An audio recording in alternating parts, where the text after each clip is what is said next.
तो पिछले अध्याय में हम लोग देखा अब तक कि भारतीय राष्ट्रीय आंदोलन के 3 चरण पढ़े। इन तीनों चरणों में हमने नरमवादी या नरमपंथी उदारवादी चरण, गर्मपंथी या उग्रवादी चरण और गांधीवादी, ये 3 चीज़ों की हमने चर्चा की थी। इसके साथ अगर हम बात करें तो हमने प्रथम चरण में कांग्रेस की स्थापना किस प्रकार से हुई, इसके विषय हमने चर्चा कर लिया है। साथ ही साथ में हमने कल कुछ बंगाल विभाजन के ऊपर प्रश्न कुछ देखे थे, कुछ टॉपिक था बंगाल विभाजन, वो हमने पढ़ लिया। अब बंगाल विभाजन से संबंधित एक और आंदोलन जो संबंधित है वो है बहिष्कार आंदोलन और स्वदेशी आंदोलन। तो हेडिंग डालो, बहिष्कार और स्वदेशी आंदोलन, जिसको बाइकॉट भी बोलते हैं।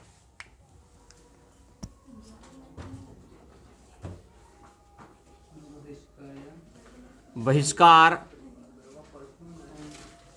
स्वदेशी आंदोलन, बहिष्कार, स्वदेशी आंदोलन।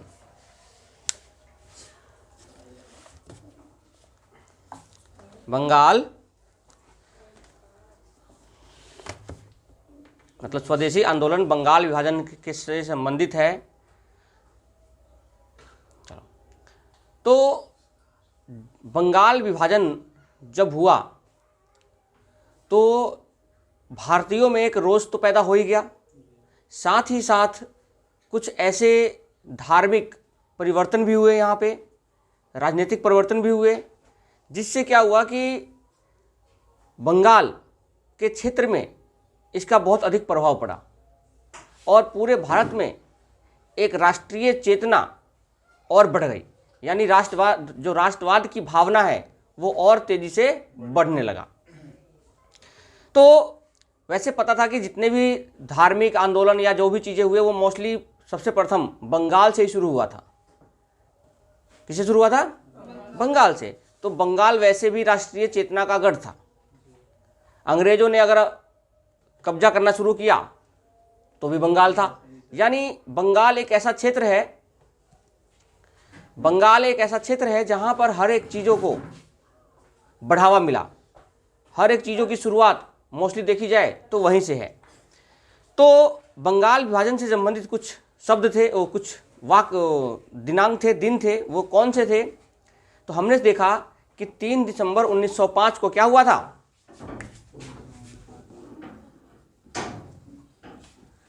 3 दिसंबर 1905 को क्या हुआ था? बंगाल विभाजन का प्रस्ताव रखा गया था, ठीक है, ब्रिटिश संसद में। और 16 जुलाई को था, लेकिन 17 जुलाई देखो, 20 जुलाई 1905 को क्या हुआ था? समाचार पत्र में इसको प्रकाशित कर दिया गया था। और 8 अगस्त 1905 को क्या हुआ था? इसका विरोध हुआ था। इसका क्या हुआ था? तो विरोध कहाँ हुआ था? तो विरोध हुआ था, लिखो, कलकत्ता। तो इसका विरोध जो हुआ था, ये पेपर पूछता है, इसका विरोध हुआ था कलकत्ता में। कहाँ हुआ था इसका विरोध? कलकत्ता में।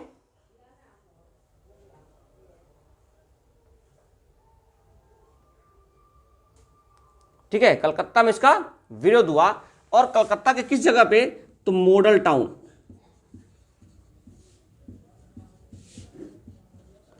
कलकत्ता के मॉडल टाउन। अगर बात करें तो इसका नेतृत्व कौन कर रहा था? अगर कोई विरोध हुआ तो विरोध का कोई ना कोई तो नेतृत्व करेगा या कोई ना कोई तो अध्यक्ष होगा। तो उस समय अध्यक्ष थे कासिम बाजार। नाम सुना है कासिम बाजार का? तो उस समय अध्यक्ष थे कासिम बाजार के महाराजा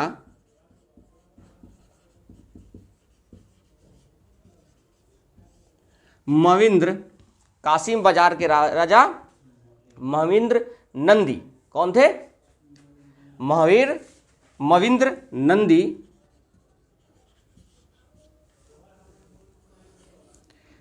के महाराजा मविंद्र नंदी थे और इस जनसभा में अप्रोक्स 75,000 लोग एकत्रित हुए थे। कितने लोग? लगभग 75,000 लोग उस समय एकत्रित हुए थे। और इस 75,000 में देखा जाए तो अधिक से अधिक संख्या में कौन से लोग थे? जो पढ़े लिखे थे। किसान वर्ग के लोग, विद्यार्थी लोग इस चीज में बहुत कम शामिल थे। लेकिन सबसे अधिक शामिल कौन से लोग थे? पढ़े लिखे लोग ज़्यादा शामिल थे। इसी से संबंधित कुछ और एग्जाम पूछा जा सकता है, जैसे कि जब ये भाषण हुआ, यानी विरोध हुआ, तो कोई ना कोई, तो जो लोग इकट्ठा हुए तो कोई ना कोई भाषण देगा। तो यहाँ पर भाषण पढ़ा कोई और लिखा किसी और ने इस चीज को। तो क्या है? लिखो क्वेश्चन। इस सभा में जब ये सभा हुआ था विरोध के लिए जब सभा बनाई गई, तो उन्होंने कहा, सुरेंद्रनाथ बनर्जी ने, किन्हें? लिख लो, सुरेंद्रनाथ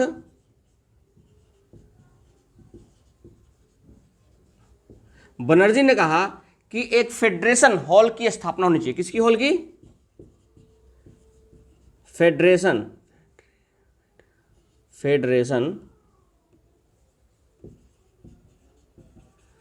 एक फेडरेशन हॉल की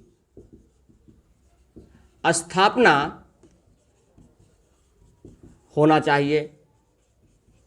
ये किसने कहा? सुरेंद्रनाथ बनर्जी ने कहा, एक प्रस्ताव रखा। इसको प्रस्ताव भी कह सकते हो आप। सुरेंद्रनाथ बनर्जी ने एक प्रस्ताव रखा कि एक क्या होना चाहिए? एक फेडरेशन हॉल की स्थापना होनी चाहिए। किसके लिए? विरोध के प्रतीक के रूप में। किसके? विरोध के प्रतीक के रूप में। यानी जो हम विरोध कर रहे हैं,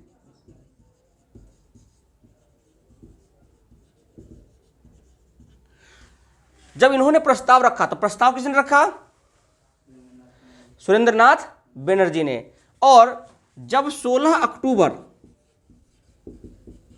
1905 को क्या हुआ था? बंगाल विभाजन। जब 16 अक्टूबर 1905 को बंगाल विभाजन हुआ, जब 16 अक्टूबर 1905 को बंगाल विभाजन हुआ, तो आनंद मोहन बोस ने, तो किसने? आनंद मोहन बोस ने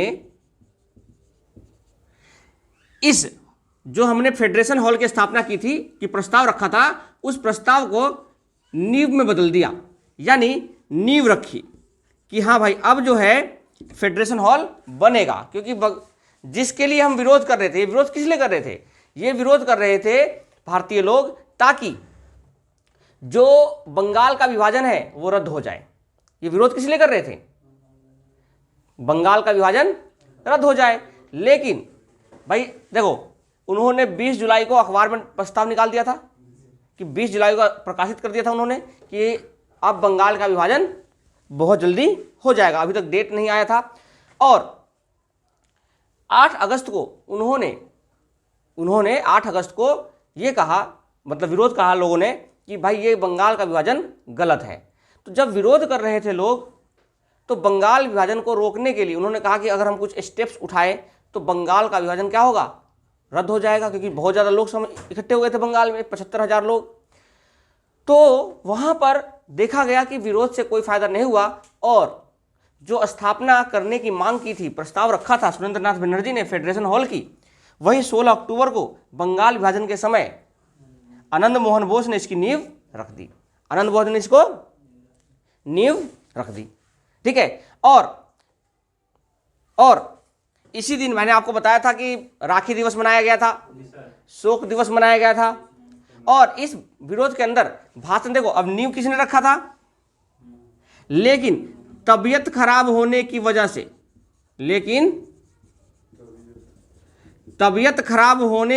से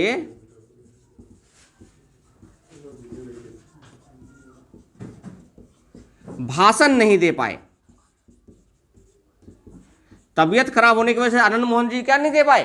भाषण नहीं दे पाए, तो इस भाषण को किसने पढ़ा?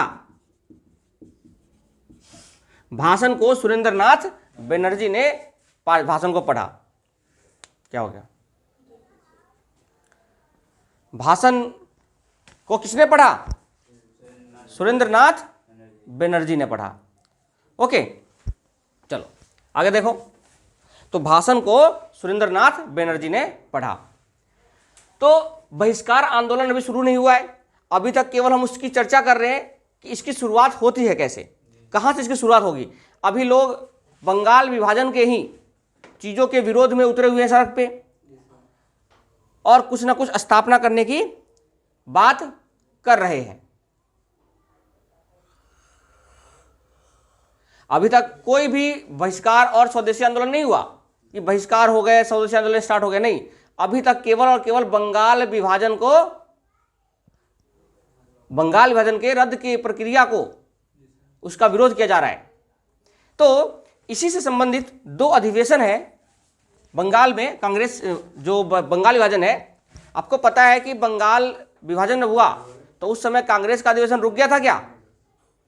कांग्रेस का अधिवेशन, अखिल भारतीय कांग्रेस जो भारतीय राष्ट्रीय कांग्रेस है, उसका अधिवेशन चलता रहा, और 2 अधिवेशन इसके ऐसे हुए जहां पर बदलाव चेंज हुआ, और ये स्वदेशी और बहिष्कार के कुछ कारण थे। तो पहला अधिवेशन हुआ, लिखो, कांग्रेस का। इस बंगाल विभाजन के बाद पूछा जाता है कि बंगाल विभाजन के समय कौन से अधिवेशन सबसे महत्वपूर्ण थे, तो 2 अधिवेशन बंगाल विभाजन के समय सबसे महत्वपूर्ण थे। रब कर दूं? चलो, तो बंगाल विभाजन के समय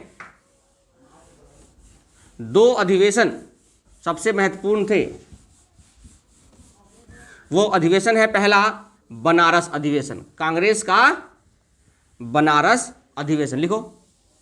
तो पहला अधिवेशन है कांग्रेस का बनारस अधिवेशन।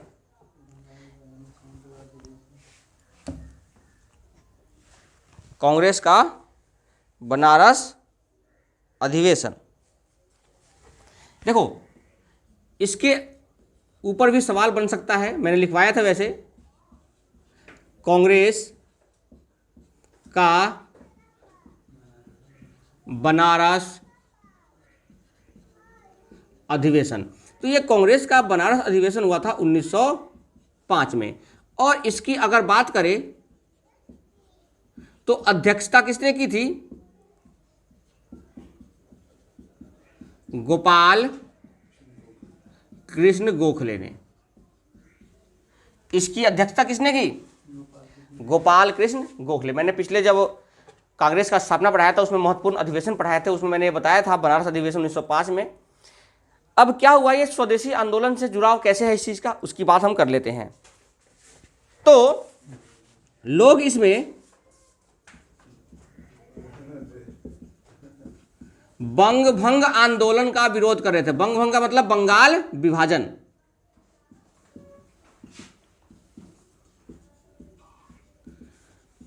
लोग यहां पर किसका विरोध कर रहे थे? बंग भंग आंदोलन का विरोध कर रहे थे।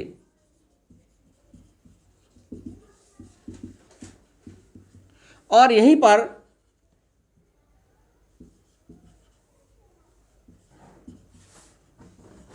स्वदेशी और बहिष्कार जैसे शब्द यूज हुए, और यहीं पर स्वदेशी और बहिष्कार जैसे शब्द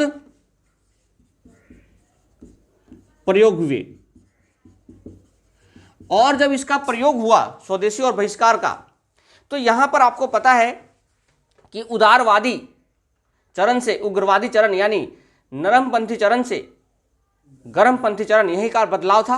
आपको मैंने बताया था कि कांग्रेस का या भारतीय राष्ट्रीय कांग्रेस के 3 चरण थे, जिसमें पहला चरण 1885 से 1905 तक रहा, और दूसरा चरण 1905 से 1919 तक रहा। तो इसका मतलब है कि 1905 एक ऐसा समय है, 1905 जो बदलाव का है। किसका है? समय किसका है? बदलाव का। और इस बदलाव में क्या हुआ था? जो नरमपंथी लोग थे, गर्मपंथी लोगों के बीच में टकराव स्टार्ट हो गया, इसीलिए ना, तो इसी जगह पे गर्मपंथी और नरमपंथी लोगों के बीच टकराव हो गया। अब ये टकराव होने का कारण क्या था? एक कारण तो मैंने बता दिया कि भाई आप याचना मांगते हो, प्रार्थना करते हो, ऐसे नहीं मिलेगा कोई भी चीजें। और क्या लोग, और क्या चीज था? तो नरमपंथी और गर्मपंथी में और जो शब्द यूज हुए वो क्या था? स्वदेशी और बहिष्कार। तो यहां पर बात लिखो, इसको मिटा दूं। तो बंगाल विभाजन के कांग्रेस अधिवेशन जब हुआ था तो बंगाल विभाजन का क्या किया जा रहा था? विरोध किया जा रहा था, और उस विरोध के अंदर बहिष्कार और स्वदेशी जैसे शब्द यूज हो रहे थे। ठीक है, तो यहां पर नरमपंथी क्या चाह रहे थे?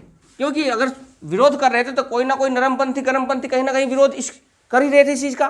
तो नरमपंथी और गर्मपंथी में क्यों विचारधारा चेंज हो गई? तो ध्यान दो, जो नरमपंथी लोग थे वो ये चाहते थे कि विभाजन केवल बंगाल का हुआ है। विभाजन किसका हुआ? केवल। तो यह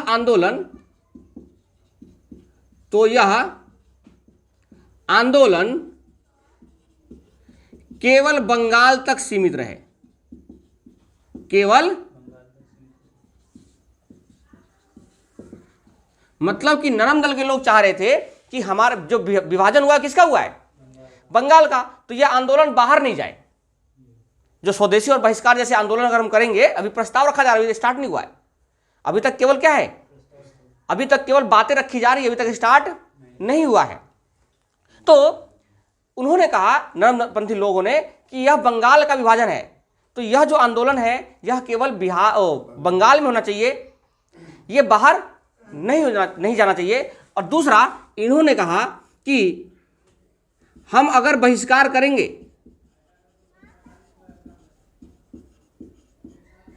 तो हम बहिष्कार केवल वस्तुओं का करेंगे। हम बहिष्कार केवल वस्तुओं का करेंगे, सेवाओं का बहिष्कार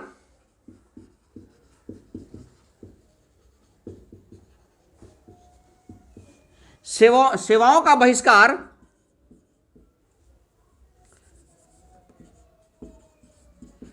नहीं करना चाहते थे।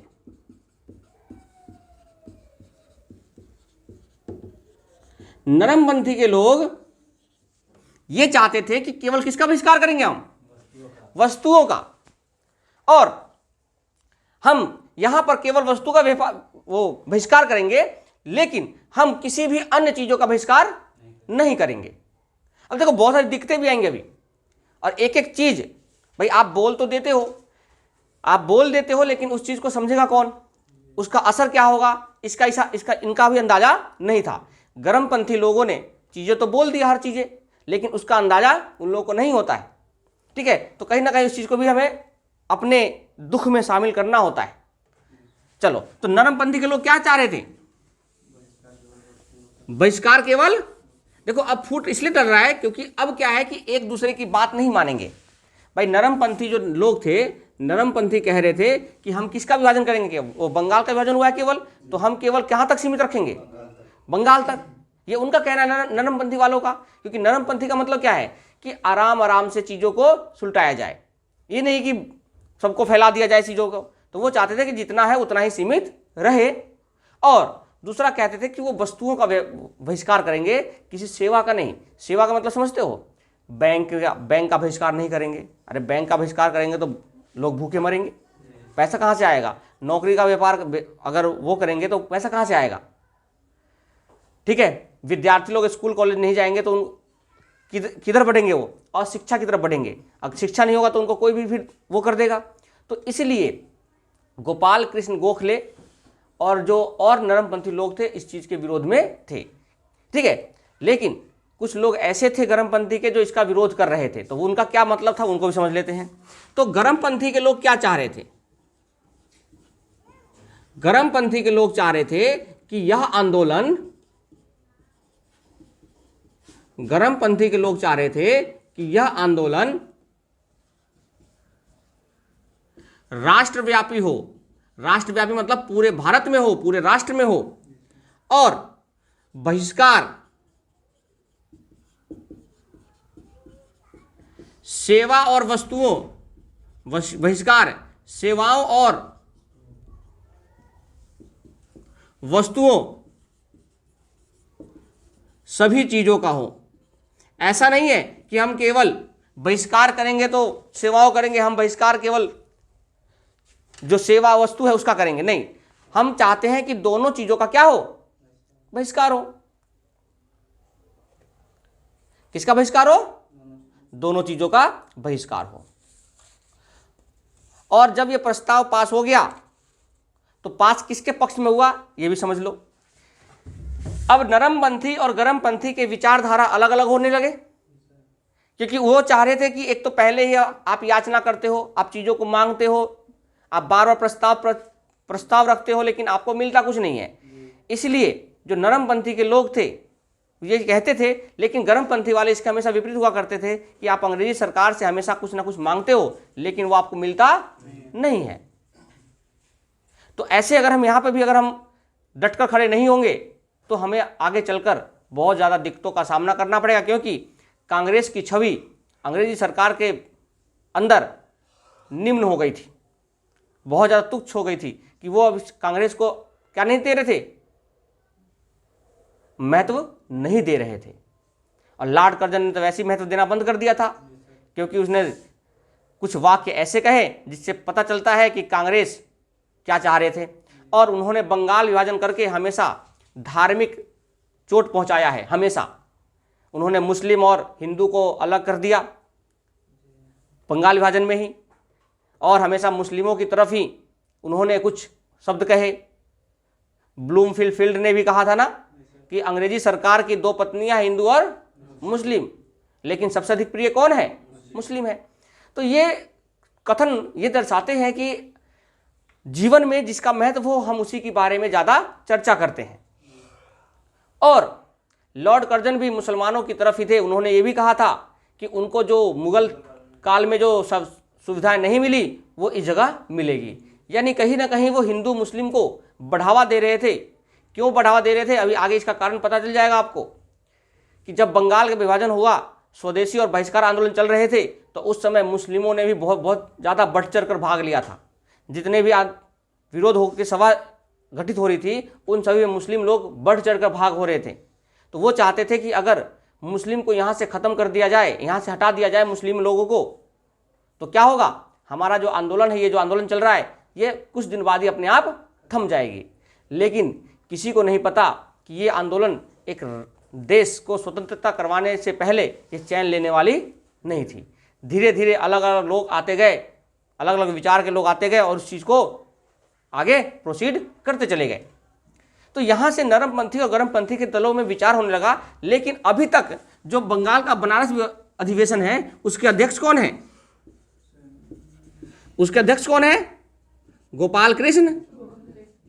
अब गोपाल कृष्ण गोखले कौन से पंथी के नेता थे, गरमपंथी नरमपंथी? अब बताओ अध्यक्ष अगर गरमपंथी का है कि नरमपंथी का? अगर अध्यक्ष नरमपंथी का है, अगर अध्यक्ष नरमपंथी का है तो वो किसकी बात मानेंगे, गरमपंथी वालों का? नहीं, लेकिन वो हमेशा नरमपंथी बातों की बात माने। और जो विभाजन है, जो हमारा आंदोलन बहिष्कार है प्रस्ताव, वो इनकी तरफ भाग गया, गरमपंथी की तरफ नहीं गया। तो गरमपंथी का लोग अगले सूरत विभाजन में, कलकत्ता अधिवेशन होता है एक और, बनारस में ये बात हुई, बनारस में बंग भंग का विरोध कर रहे थे और बहिष्कार और स्वदेशी जैसे आंदोलन का एक शब्द रखा गया, प्रस्ताव रखा गया। उस प्रस्ताव में ये कहा गया, नरमपंथी कह रहे थे कि ये केवल बंगाल तक की बात है, तो बंगाल में होना चाहिए, बाहर नहीं जाना चाहिए। दूसरा, केवल वस्तुओं का बहिष्कार हो, जैसे कपड़े का, दाल का, चावल का, हम विदेशी चीज़ों को नहीं करेंगे, हम विदेशी कोई भी चीज़ें यूज नहीं करेंगे। उन्होंने कुछ जलाए भी है, उन्होंने उसका दहन भी किया है, आपने पढ़ा भी होगा बहुत बचपन में, ठीक है, या सुना भी होगा कि अंग्रेजों को जब बंगाल विभाजन हुआ था तो जो भारतीय लोग थे उन्होंने हर चीज़ का विरोध किया, जब जो विदेशी थे। आगे पढ़ेंगे कि जो औरतें थी उन्होंने विदेशी चूड़ियाँ पहनना बंद कर दिया था, जो विदेशी बर्तन थे उनका बहिष्कार कर दिया था औरतों ने। तो औरतें भी बढ़ चढ़कर इस आंदोलन में भाग लेती है, और पहली बार ऐसा होता है कि औरतें बाहर निकलकर आंदोलन में भाग ली। अभी पढ़ेंगे आगे चीजें। तो आंदोलन कोई छोटा मोटा नहीं था, ये 1857 के क्रांति के बाद दूसरा राष्ट्रीय आंदोलन है।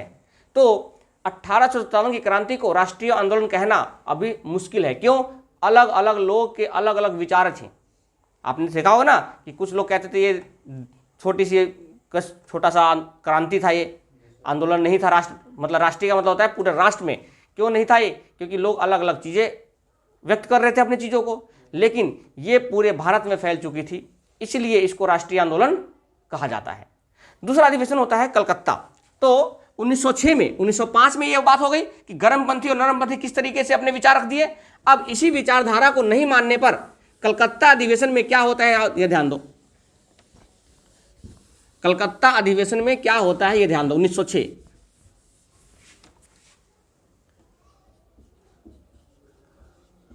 1906 कलकत्ता अधिवेशन। अब देखो इस अधिवेशन में क्या क्या घटनाएं घट रही है। नरमपंथी के विचार क्या थे? बंगाल तक ही सीमित रखना। गर्मपंथी के विचार क्या थे? राष्ट्र में करना। अब बताओ बात किसकी मानी जाएगी, इसके लिए डिपेंड करता है अध्यक्ष पे। किस पर डिपेंड करता है? अब यहां पर अध्यक्ष के लिए लड़ाई हुई। पहले तो यहां पे नरमपंथी चाहते थे कि अध्यक्ष किसका बने? हमारा। और गर्मपंथी चाहते थे कि हमारा अध्यक्ष बने। यानी अध्यक्षता के ऊपर लड़ाई हुई। तो मैंने कहा था और मैंने पढ़ाया भी था कि गर्मपंथी की तरफ से लाला लाजपत राय अध्यक्ष पद के लिए लड़ाई लड़ रहे थे, लेकिन ना लाला लाजपत राय बनते हैं, ना अरविंद घोष बनते हैं नरमपंथी की तरफ से, ना ही नरमपंथी की तरफ से कौन बनते हैं? अरविंद घोष। क्योंकि ना नरमपंथी और ना ही गर्मपंथी, क्योंकि उनको पता था कि अधिवेशन में क्या अध्यक्ष जो होगा उसकी बात माने जाएगा। तो नरमपंथी कह रहे थे कि भाई आप जाइए अपनी तरफ से, और गर्मपंथी कहते थे कि आप जाइए। तो अब दोनों के बीच लड़ाई हो चुके थे। तो इस लड़ाई को खत्म करने के लिए, अध्यक्ष पद को, लड़ाई को खत्म करने के लिए एक सबसे बुजुर्ग व्यक्ति जो नरमपंथी और गर्मपंथी इज्जत करते थे दोनों की, तो वो अध्यक्ष बने। तो लिख लो अध्यक्ष कौन है, इसलिए इंपॉर्टेंट अध्यक्ष है ये। सुरेंद्रनाथ और दादा भाई नौरोजी। कौन है? दादा भाई नौरोजी।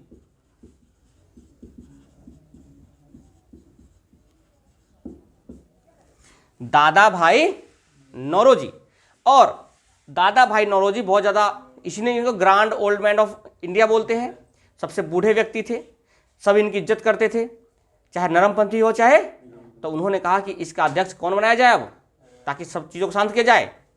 और ये तो देखो 1905 में ही गर्मपंथी और नरमपंथी के बीच विचारधारा को लेकर वैचारिक मतभेद स्टार्ट हो गए। विचार मतभेद मतलब विचारों के अंदर मतभेद स्टार्ट हो गए, और ये मतभेद अब यहां तक दिखने लगा कि अध्यक्ष के लिए लड़ने लगे।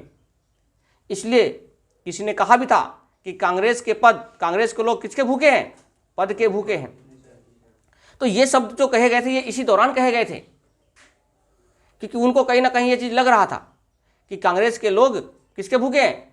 पद के भूखे हैं। तो दादा भाई नौरोजी को वहां पर अध्यक्ष बना दिया जाता है, और दादा भाई नौरोजी ने ही स्वराज की मांग करने वाला कोई और है। स्वराज शब्द के जुड़े हुए 4 लोग याद रखना। पहला दयानंद सरस्वती, सबसे पहले शब्द यूज किया था स्वराज का। दूसरा दादा भाई नौरोजी ने स्वराज का प्रस्ताव रखा। हाँ, स्वराज शब्द का प्रस्ताव किसने रखा था? दादा भाई नौरोजी ने। बाल गंगाधर तिलक इसी के स्वराज की मांग की थी। स्वराज हमारा जन्मसिद्ध अधिकार है, ये किसने कहा था?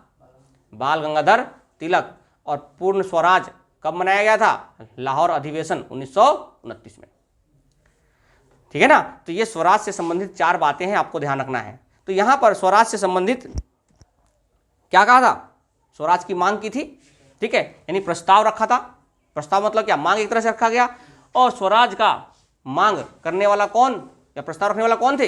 दादा भाई नौरोजी थे। और स्वराज हमारा जन्मसिद्ध अधिकार है, कौन है?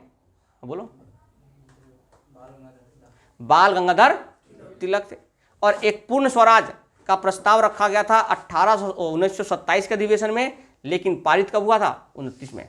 तो ये सब शब्द जो हैं ये आपको याद रखने हैं क्योंकि उससे संबंधित सारी चीजें हैं। तो स्वराज का प्रस्ताव या मांग रखने वाला व्यक्ति कौन थे? और यहीं पर भी बहिष्कार आंदोलन का प्रस्ताव रखा गया, पारित हो गया।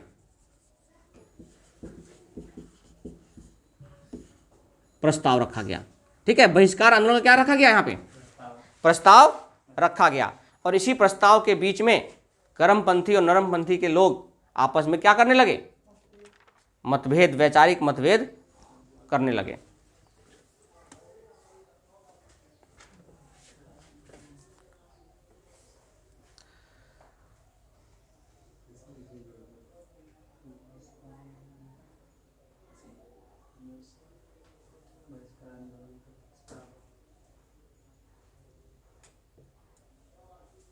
चलो हो गया यहाँ तक। चलो कुछ और भी सब चीजें देखते हैं। तो बहिष्कार आंदोलन का प्रस्ताव, अब देखो इस आंदोलन का विस्तार कैसे होता है। विस्तार का मतलब होता है ये आंदोलन बढ़ता कैसे है, ठीक है। तो हम पढ़ते हैं अगला, आंदोलन का विस्तार। अभी तक प्रस्ताव आ गया, जब प्रस्ताव पारित हो जाएगा तो क्या होगा? विस्तार होगा उस चीज का। तो लिखो, पहले से पहले 2-3 सब समझ लो। देखो एक टर्म है स्वदेशी, एक टर्म क्या है? एक टर्म है बहिष्कार। तो स्वदेशी का मतलब होता है, स्वदेशी का मतलब क्या है? स्वदेशी का सबसे पहला मतलब है आत्मनिर्भर, यानी हम अपने आप निर्भर है, अपने ऊपर निर्भर है, हम विदेशों पर निर्भर नहीं है। तो आत्मनिर्भर है। और दूसरा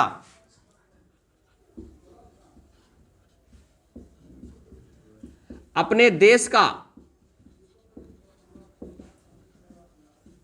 बना हुआ वस्तुओं का प्रयोग, और अपने ही देश का बना हुआ वस्तुओं का क्या करेंगे? प्रयोग करेंगे।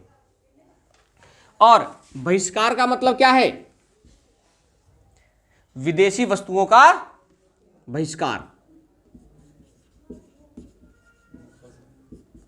विदेशी वस्तुओं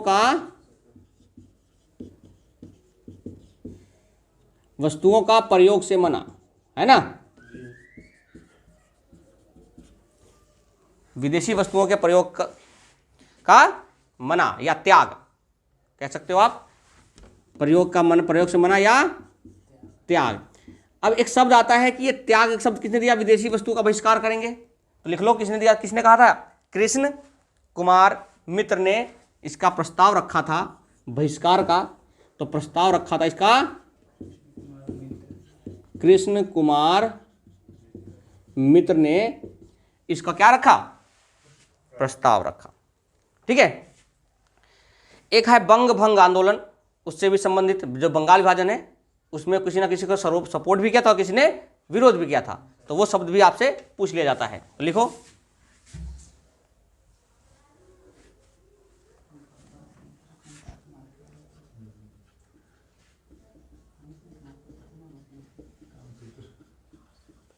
जब बंग भंग आंदोलन हुआ तो स्वदेशी और बहिष्कार का किसी न किसी ने तो विरोध किया और कोई ना कोई उसका समर्थन भी कर रहा था। कोई ना कोई तो विरोध कर रहा था और कोई ना कोई, तो विरोध करने वाले में लिख लो दादा भाई, रविंद्रनाथ टैगोर। रविंद्रनाथ टैगोर यहां पे विरोध करने वाले कौन थे?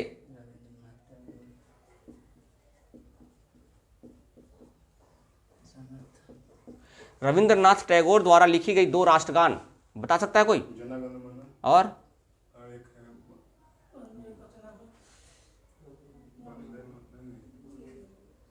दो देशों का राष्ट्रगान लिखा था रविंद्रनाथ टैगोर ने, और इसी समय की घटना है। वो पेपर पूछता है, अमार सोनार बंगला, ठीक है, जो अभी बांग्लादेश की क्या है? राष्ट्रगान है, और भारत के राष्ट्रगान जन गण मन, ठीक है, जो भारतीय उसका हिंदी वर्जन यूज करते हैं देश के लिए। तो 2 देशों का राष्ट्रगान लिखने वाले कौन थे? इसी समय लिखे थे, इसी आंदोलन के समय लिखे थे ये चीजें। तो इसका विरोध किसने किया था? रविंद्रनाथ टैगोर ने पहले, लेकिन इसके पक्ष में थे, पहले इसके पक्ष में थे, लेकिन बाद में इसका क्या करा? विरोध किया। और इसका समर्थन किया था सिस्टर नवेदिता, सिस्टर नवेदिता। इन्होंने एक कथन कहा था, इन कथन का याद रखना। इसने कथन कहा था, उस कथन का पेपर पूछ लेता है कि ये कथन किसके हैं। तो सिस्टर नवेदिता ने कहा था कि विदेशी वस्तुओं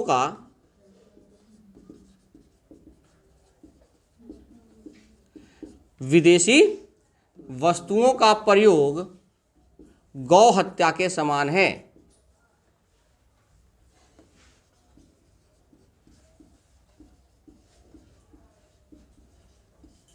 किसके समान है? गौ हत्या। नहीं, विदेशी वस्तुओं का जो प्रयोग है वो किसके समान है?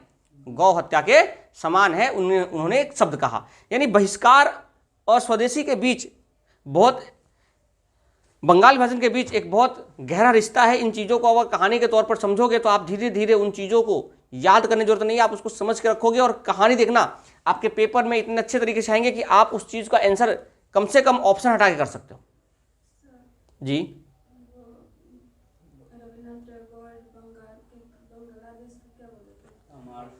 अमार सोनार बांग्ला, ये जो शब्द है ये बंगाली भाषा में थे, तो उन्होंने लिखा था। और ये जो राष्ट्रीय गान है, अभी लिखवा दूंगा चीज आगे, ये राष्ट्रीय गान किसके हैं? बांग्लादेश के राष्ट्रीय गान है। और जनगण मन अपना है।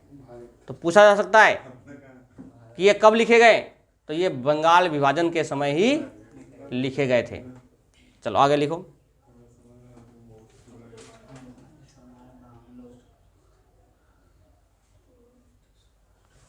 इस समय 2-3 घटनाएं हुई तो वही लिखेंगे अभी।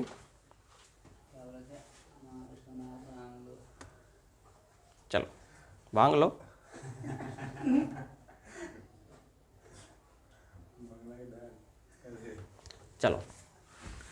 चलो अब हम बढ़ते हैं विदेशी और स्वदेशी आंदोलन की तरफ।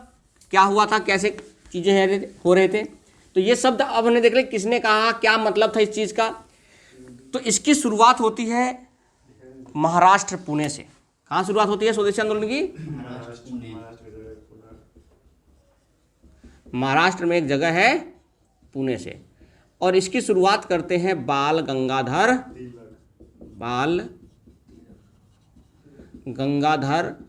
तिलक।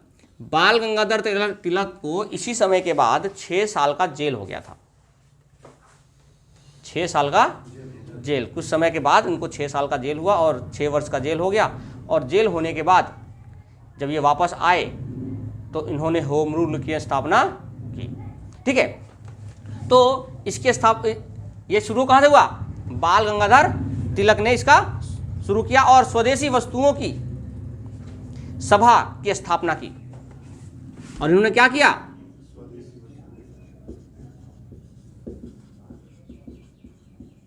स्वदेशी वस्तुओं की सभा की स्थापना, यानी इन्होंने स्वदेशी वस्तुओं की सभा की स्थापना की ताकि जो लोग हैं स्वदेशी वस्तुओं का यूज कर पाएंगे। और इन्होंने ही, लिखो 1893 में से कुछ संबंधित लिख लो जो अपने देश से संबंधित है। 1893 में गणपति उत्सव प्रारंभ किया और 1896 में शिवाजी उत्सव का प्रारंभ किया।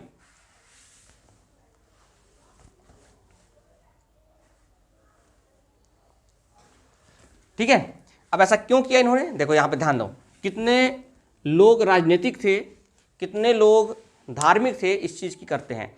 मैं आपसे कहूं कि परसों एक मीटिंग है, ठीक है, किसी जगह पे, या मेरे कोचिंग में परसों एक मीटिंग है, आप लोग आना। तो आप लोग अगर मीटिंग ही तो है, जाना की इज्जत क्यों है नहीं। लेकिन मैं कहूँ कि धार्मिक लिए है, एक पूजा करवा रहा हूँ, प्रसाद खा के जाना, तो लोग क्या करेंगे? आएंगे नहीं आएंगे? यहाँ पूजा के लिए बुलाया तो आना पड़ेगा। तो इन्होंने भी इस चीज़ का बहुत यूज किया आंदोलन में। देखो लोग कैसे हम सोचते हैं, तो उनकी विचारधारा किस तरीके की होगी आप सोचते हो कि लोगों को कैसे बुलाया जाए, लोगों को कैसे यहाँ पर एकत्रित किया जाए।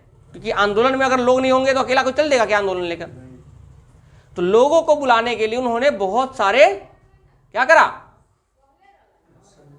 उत्सव मनाए, बहुत सारे तरीके से उन्होंने वहां पर आंदोलन को बढ़ाने के लिए प्रयोग किए तरीके। उसमें से एक तरीका ये भी था धर्म के नाम पर, और इसलिए उन्होंने गणेश उत्सव और इन चीज़ों का उद्घाटन प्रारंभ किया था, ताकि इसी के नाम पर लोग जब इकट्ठा होंगे तो ये शब्द सारे, ये वाक्य जो है उनको बताया जाएगा।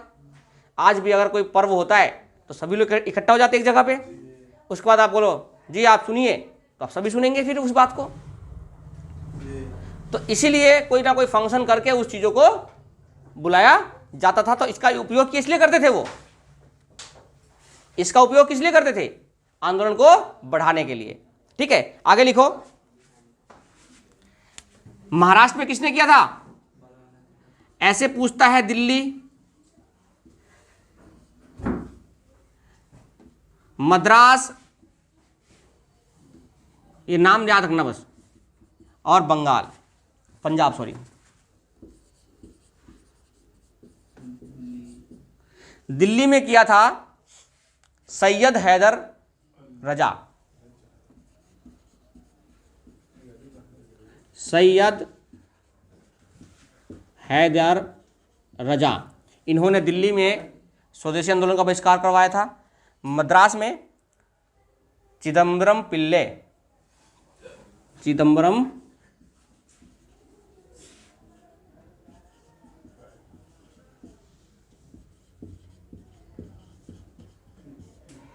और पंजाब में उत्तर प्रदेश की तरफ से अजीत सिंह और लाला लाजपत राय। उत्तर प्रदेश भी लिख सकते हो आप, अजीत सिंह और लाला लाजपत राय। यानी स्वदेशी आंदोलन का बहिष्कार किस जगह पे किसने किया था, ये भी सवाल पूछ लेता है, जिसमें दिल्ली सबसे मेन है, जहां शुरू हुआ था वो मेन है, और पंजाब और मद्रास, क्योंकि लाला लाजपत राय संबंधित है, तो ये भी पूछ सकता है कहां से लाला लाजपत राय जी ने आंदोलन का कहां से वो किया था, तो पंजाब। इस समय की दो घटना और है इसी समय की। एक तो राष्ट्रीय गान की स्थापना, राष्ट्रीय गान लिखा, किसने लिखा था राष्ट्रीय गान? रविंद्रनाथ, हाँ, रविंद्रनाथ टैगोर ने लिखा राष्ट्रीय गान। और याद रखना, आमार सोनार बंगला,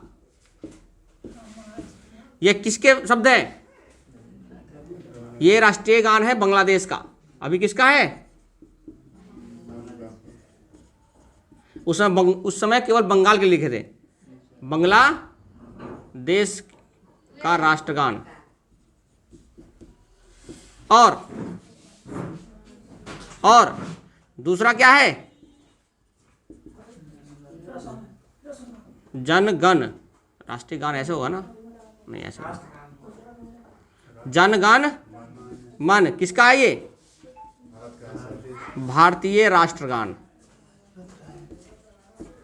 भारतीय राष्ट्रगान, भारतीय राष्ट्रगान। और दूसरा वंदे मातरम, वंदे मातरम का शब्द इस समय ही प्रयोग हुआ था, वंदे मातरम। और ये शब्द इस तरीके से थे कि इसका अगर ज़्यादा यूज करते थे तो ये गैर कानूनी घोषित कर दिया था, याद रखना।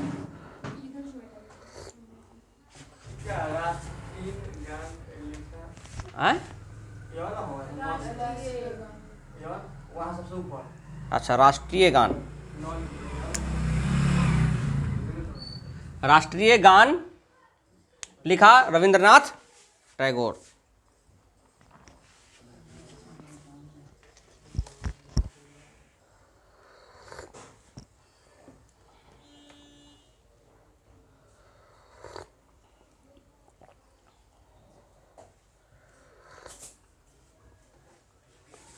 जल्दी देखो।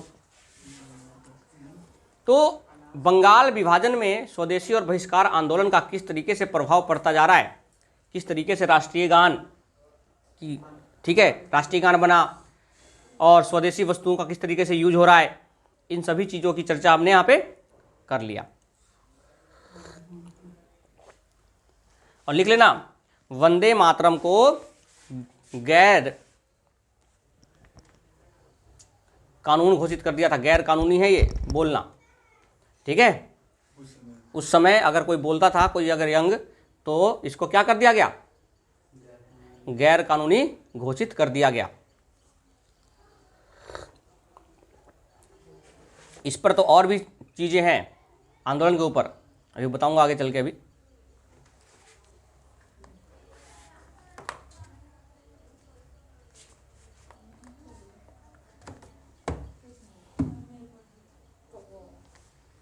क्या हो गया,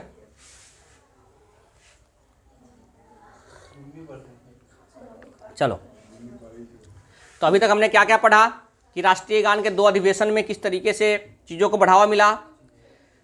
रविंद्रनाथ टैगोर ने राष्ट्रीय गान लिख दिया, लेकिन उस समय राष्ट्रीय गान नहीं लिखा, उसमें केवल गीत थे, लेकिन बाद में इसको राष्ट्रीय गान घोषित कर दिया गया। कब गया गया राष्ट्रीय गान घोषित? 24 जनवरी 1950, संविधान लागू होने से 2 दिन पहले। लिख लो 24 जनवरी 1950। जहां भी शब्द आते हैं उसको लिख लिया करो, जब वहां पढ़ेंगे तो वहां भी देखेंगे उन चीजों को पॉलिटी में।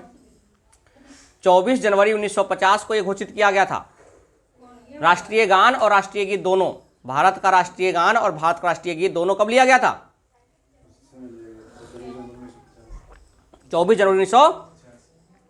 और राष्ट्रीय झंडा कब लिया गया था, तिरंगा? 22 जुलाई 1947। 22 जुलाई 1947।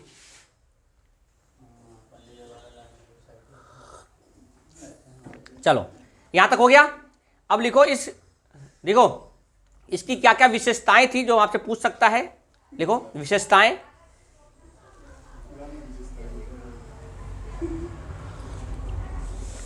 भारत का प्रथम आंदोलन,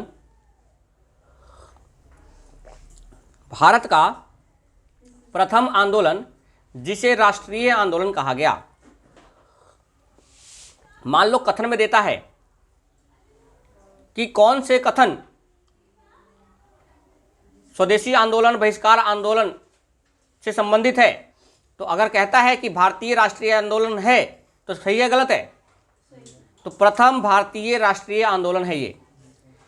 1857 की क्रांति प्रथम राष्ट्रीय आंदोलन है या नहीं है, इसकी अभी कोई जिक्र नहीं है, क्योंकि हर इतिहासकारों का, प्रत्येक इतिहासकारों का अलग अलग मत है, अलग अलग लोगों का अलग अलग मत है, लेकिन यहां पर सभी का मत एक है, और वो क्या है? यह एक राष्ट्रीय आंदोलन है, पूरे भारत में होने वाला आंदोलन है। दूसरा लिखो, प्रथम बार जुलूस, हड़ताल, बहिष्कार, प्रदर्शन जैसे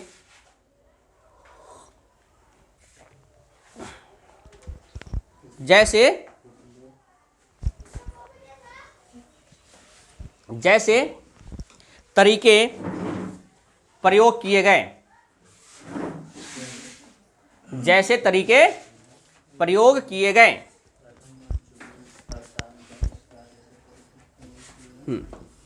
देखो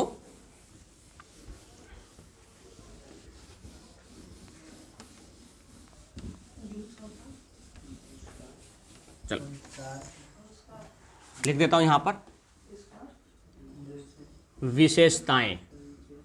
तो पहली विशेषता क्या थी कि यह राष्ट्रीय आंदोलन है ना, यह प्रथम राष्ट्रीय आंदोलन है,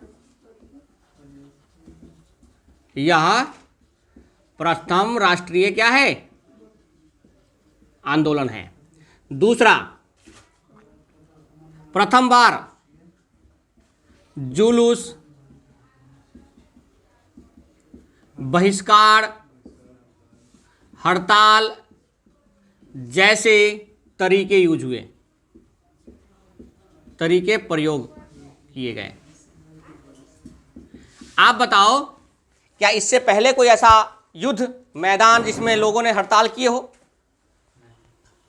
जुलूस निकाला हो? नहीं, पहली बार ऐसा हुआ था, ऐसे तरीके प्रयोग हुए थे। ठीक है, आगे लिखो। प्रथम बार महिलाएं इस आंदोलन में भाग ली थी। प्रथम बार महिलाओं घर से बाहर निकलकर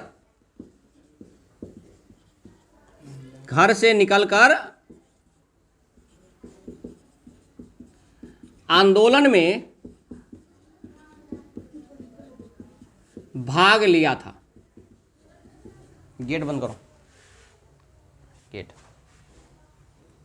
विकास गेट बंद कर जाओ। महिलाओं पहली बार क्या हुआ था, घर से बाहर निकलकर, और इन्होंने विदेशी चूड़ियों का बहिष्कार किया था, विदेशी बर्तनों का बहिष्कार किया था, और विदेशी साड़ियां जो थी इनका भी इन्होंने क्या किया था, बहिष्कार किया था।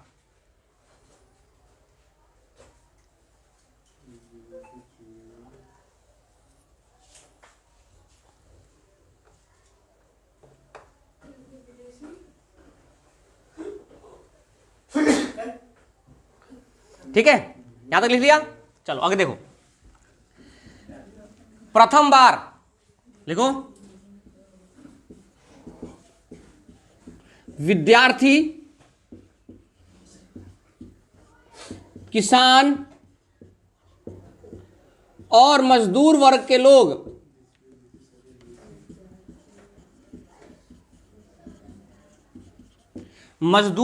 लोग इस आंदोलन में शामिल हुए।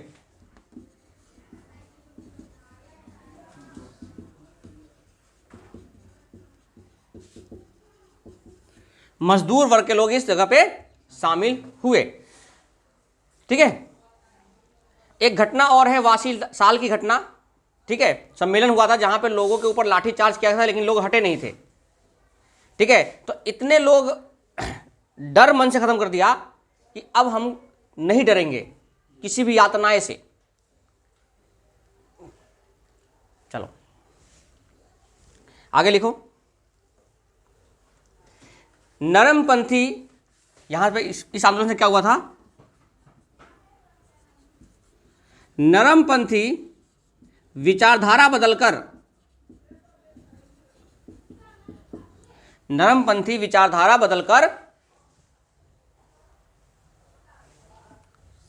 गर्मपंथी विचारधारा की तरफ लोग ज्यादा विश्वास करने लगे कि नहीं, नरमपंथी वाले ठीक नहीं है, गर्मपंथी वाले ठीक है, कि हाँ भाई बहिष्कार करो तभी आप इन चीज़ों की मांग रखी जाएगी, मांग पूरी होगी। तो जो नरमपंथी विचारधारा के लोग थे वो गर्मपंथी विचारधारा के लोग की तरफ आकर्षित होने लगे। ठीक, उनकी तरफ अपना आकर्षण दिखाने लगे। तरीके बदल दिए उन्होंने, नरमपंथी तरीके से थे वो बदलकर क्या कर दिया, गर्मपंथी तरीके कर दिए। ठीक है, इस आंदोलन के बाद, इस आंदोलन में कुछ मुस्लिम संप्रदाय के लोग छोड़कर चले गए। क्यों चले गए? क्योंकि उस समय आपको पता है कि इसी समय की घटना है 1906 की, जब क्या हुआ, मुस्लिम लीग की स्थापना की गई। अरे इसी समय ना मुस्लिम लीग की स्थापना की गई थी, इसलिए यहां से मुस्लिम समुदाय के कुछ लोग कहां चले गए, छोड़कर, आंदोलन को छोड़कर चले गए थे। क्यों? क्योंकि मुस्लिम लीग की स्थापना, लिख लो, मुस्लिम लीग की स्थापना की वजह से, अलग से पढ़ेंगे मुस्लिम लीग की स्थापना। ठीक है, आगे टॉपिक पढ़ेंगे मुस्लिम लीग की स्थापना, अलग से टॉपिक पढ़ेंगे। मुस्लिम लीग की स्थापना के कारण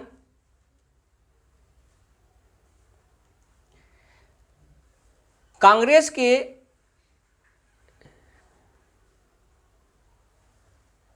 मुस्लिम नेता कह सकते हो, मुस्लिम नेता, कांग्रेस के मुस्लिम नेता इस आंदोलन को छोड़कर चले गए थे। कुछ नहीं, कुछ, सारे नहीं, कुछ, ठीक है।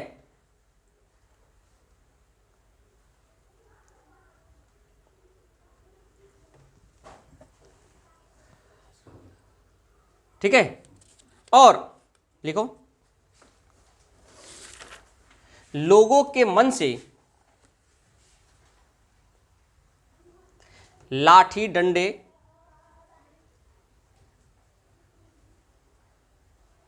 और यातनाएं का भय समाप्त हो गया। यातना, यातना मतलब होता है लाठी डंडे और यातनाएं, यातनाएं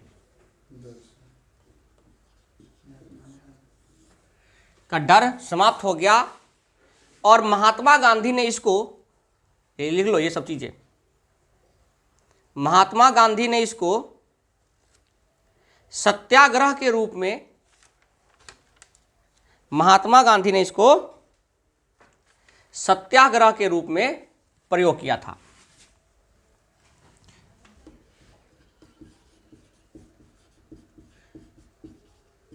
सत्याग्रह के रूप में प्रयोग किया था किसने? महात्मा गांधी ने। तो महात्मा गांधी की एक पुस्तक है हिंद स्वराज, उसमें इन्होंने लिखा है। तो हिंद स्वराज पुस्तक जो है उन्होंने लिखा है, उसमें ये शब्द मेंशन किया है कि ये जो विचारधारा उनके मन में आई कि सत्य के लिए आग्रह करवाना, लोगों के डर, जब डर खत्म हो गया तो लाठी डंडे से डरेंगे नहीं, तो चलो भाई अब आंदोलन करते हैं। किसके लिए? सत्य के लिए, यानी सत्य के लिए आग्रह करते हैं, उसमें लाठी डंडे भी चलते हैं। तो इसका यूज उन्होंने अपने आंदोलन के लिए किया, सत्याग्रह के लिए उन्होंने ये सारे शब्द यूज किया। उन्होंने लिखा है बात कि किस किताब में लिखा है? हिंद स्वराज पुस्तक। तो हिंद स्वराज पुस्तक किसके द्वारा लिखी गई किताब है? ये सब पूछे जा सकते एग्जाम में, कोई दिक्कत यहां पर? चलो आगे लिखो, इसका प्रभाव क्या पड़ा? इसका प्रभाव, सिलेक्शन लेना हो तो थोड़ा सा तो मेहनत करना होगा ना। देखो मैं चाहूं तो इसको 2 मिनट में खत्म करवा सकता हूं, 10 मिनट में खत्म कर सकता हूं चैप्टर को, लेकिन हम इसलिए इसे पढ़ रहे हैं क्योंकि अब आने वाले जो परीक्षा है वो नहीं पता किस जगह से कैसे बना दे। इसीलिए देखो मैं फिर से कह रहा हूं कि जो हम प्रीवियस ईयर क्वेश्चन पढ़ रहे हैं, जो लेटेस्ट आए हुए हैं, आप देखो कि अगर आप उसको पढ़ रहे हो तो जो आपने पढ़ा है क्या उसमें से मिलता है कि नहीं मिलता है? मिलता है। लेकिन वही चीज़ें अगर आप किस किताब या छोटी मोटी चीज़ों से पढ़ोगे तो आपको वो चीज़ें पूरा नहीं मिलेगा। लेकिन अपना जो पढ़ा हुआ 90% चीज़ें हैं प्रीवियस ईयर से कंप्लीटली मिलता है। और आप जब इन चीज़ों को पढ़ोगे, याद रखोगे, तो आपको सब चीज़ें अपने आप ही क्लियर हो जाएगा। क्योंकि देखो एक बार में तो कोई चीज़ क्लियर नहीं होता, आप उसको बार बार रिपीट करो, पढ़ो उस चीज़ को। मेरे को ये बताने का मतलब नहीं है कि इसका क्या प्रभाव पड़ा, लेकिन अगर मान लो पेपर में आ गया कि प्रथम बार जुलूस ये सब कहाँ, किस आंदोलन में शुरू किया गया था, तो आप रिलेट नहीं कर पाओगे। लेकिन यहाँ जब लिखा रहेगा तो आपको ध्यान होगा कि हाँ हमने ये चीज़ यहाँ पढ़ा था। तो इस सब चीज़ों का आपको जिक्र होना चाहिए, दिमाग में रहना चाहिए कहानी क्या है। अब देखो प्रभाव क्या पड़ेगा, अब प्रभाव क्या पड़ेगा वो देखो ध्यान से, बता सकते हो प्रभाव क्या क्या? सोच सकते हो थोड़ा सा कि भाई लोग, किसान, मजदूर ये सब आ गए, विद्यार्थी लोग आ गए, तो क्या प्रभाव पड़ेगा? अगर स्वदेशी चीजों का यूज करेंगे और विदेशी चीजों का बहिष्कार करेंगे तो प्रभाव क्या पड़ेगा?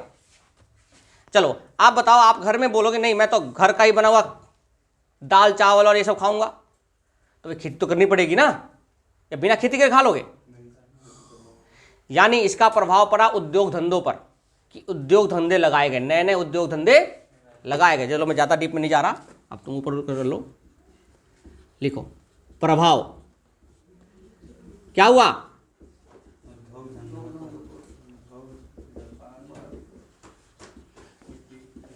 उद्योग धंधे बढ़ाए गए, उद्योग धंधे जो थे वो बढ़ाए गए। ठीक है,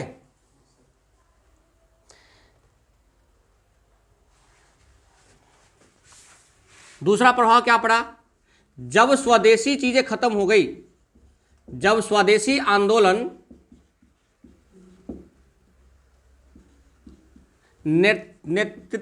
नेतृत्वहीन हो गया,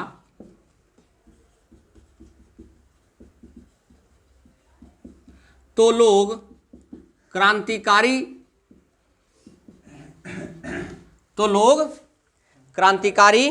आंदोलन की तरफ बढ़े।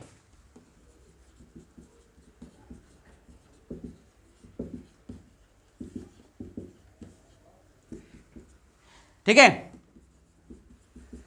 कांग्रेस में भी कुछ हुआ, कांग्रेस में विभाजन हो गया। इसी आंदोलन के बाद प्रभाव क्या पड़ा कि कांग्रेस में विभाजन हो गया, किसमें, नरमपंथी और गरमपंथी। और यह हुआ 1907 के किसमें, सूरत अधिवेशन में। किसमें, सूरत अधिवेशन में। इसका क्या हो गया, दो भागों में बट गया। ठीक है, इसका प्रभाव क्या पड़ा कि 1906 में मुस्लिम लीग भी बन गया।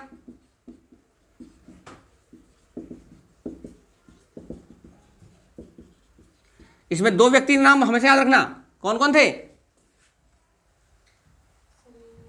सलीमुल्लाह खां, वेरी गुड, सलीमुल्लाह खां और आगा खां। सलीमुल्लाह खां और आगा खां। ठीक है, सलीमुल्लाह खां कौन थे, ये ढाका के नवाब थे। कौन थे, हाँ, ये ढाका के नवाब थे सलीमुल्लाह खां। अगर हमें पूछा जाए तो हम लिख सकते हैं खां, ये ढाका के नवाब थे। सलीमुल्लाह खां कौन थे, लिख दूं, लिख लो, ढाका के नवाब। तो सलीमुल्लाह खां ने मुस्लिम लीग की स्थापना करी। शिक्षा में भी इसका प्रभाव पड़ा, किसमें,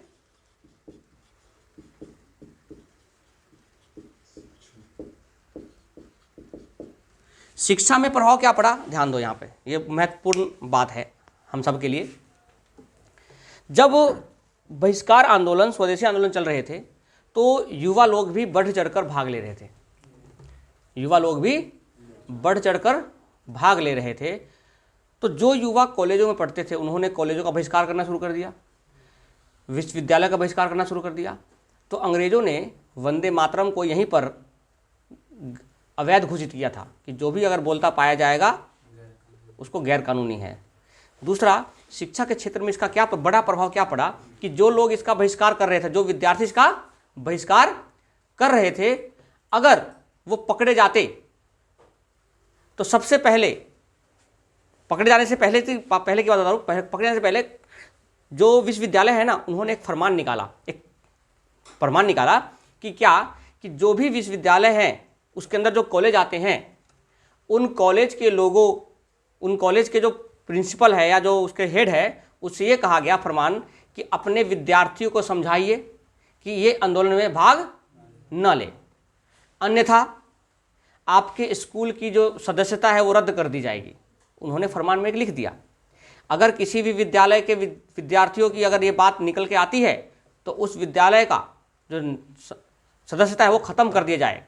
ऐसे दो कॉलेज निकले थे जिनकी सदस्यता क्या की थी, खत्म कर दिया था। पहला काम तो ये कि कॉलेज के सदस्यता क्या हो जाएगी, खत्म हो जाएगी, यानी उसका विश्वविद्यालय से कोई संबंध नहीं रहेगा।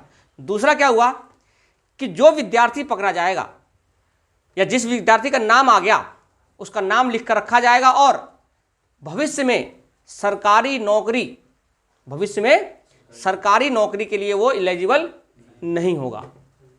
ये दो शब्द शिक्षा के मामले में इस आंदोलन का सबसे बड़ा महत्व है। लिख लो पहला, हिंदी वैसे ही,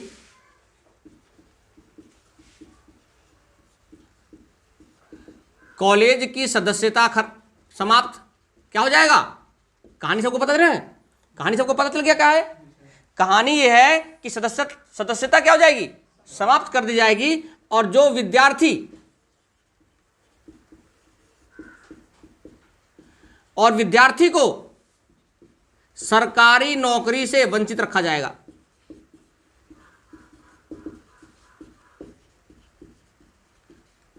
ताकि वो लोगों के मन में डर बिठा रहे थे कि लोग कम से कम जो विद्यार्थी इस चीज को माने। ठीक है,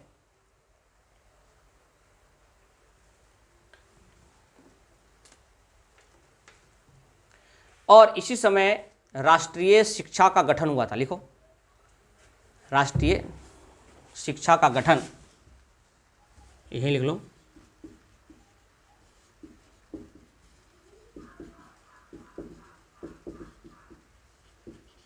राष्ट्रीय शिक्षा का गठन कब हुआ था? लिखो, 15 अगस्त 1906 को हुआ था। और किसने करवाया था ये भी लिख लो, रास बिहारी घोष, रास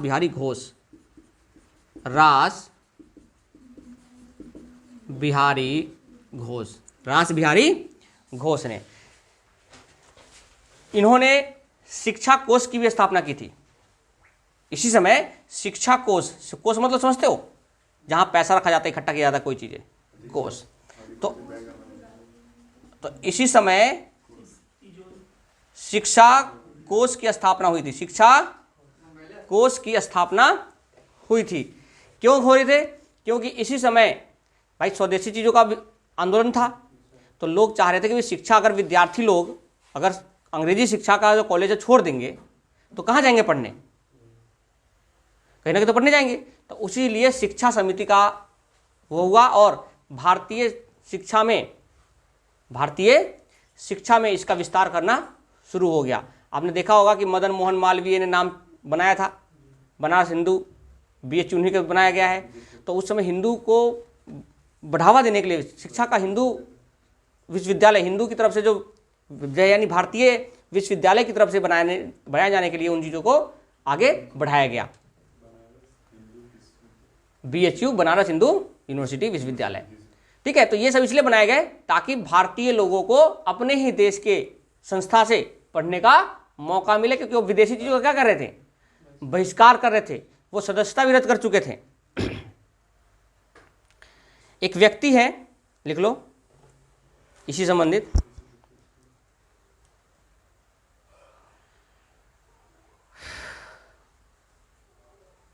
सतीश चंद्र मुखोपाध्याय। सतीश चंद्र लिख लो, एक व्यक्ति है, इन्होंने शिक्षा के लिए बहुत कुछ त्याग किया। लिख लो, सतीश चंद्र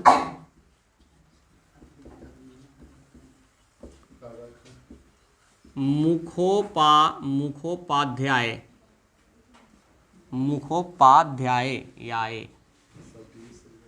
सतीश चंद्र मुखोपाध्याय।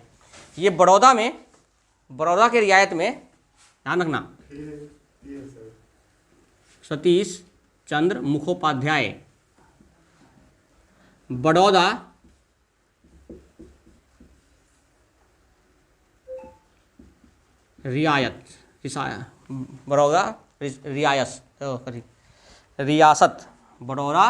रियासत में एक पद पर थे, जो इनको 750 रुपये की सैलरी मिलता था। 750 रुपये प्रति माह। उस समय 750 रुपये बहुत था। उस समय 750 रुपये बहुत था, लेकिन जब वो आंदोलन में शामिल हुए, सुनो ना, जब वो आंदोलन में शामिल हुए तो उनको 75 रुपये प्रति माह सैलरी दिया जाने लगा, और कुछ समय के बाद उनको बढ़ाकर 150 रुपये प्रति माह कर दिया गया। क्योंकि वो 750 रुपये प्रति माह की नौकरी छोड़कर आए थे केवल आंदोलन के लिए, तो उनको 75 माह से कितना कर दिया गया? 150 रुपये माह कर दिया गया। और इन्होंने बंगाल नेशनल लॉ कॉलेज की, यानी बंगाल नेशनल कॉलेज की स्थापना की थी इन्होंने।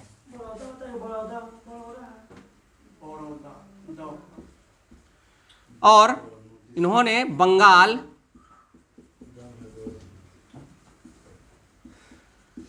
नेशनल कॉलेज की स्थापना हुई। और इसी समय बहुत सारे स्वदेशी कॉलेज बनाए गए।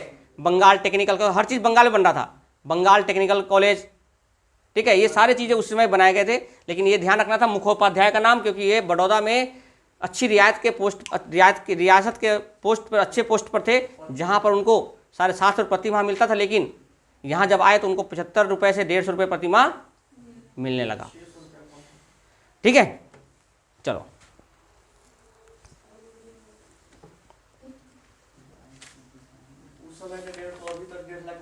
हाँ, अभी बहुत पैसे, उस समय 150 का जो मूल्य था वो बहुत था।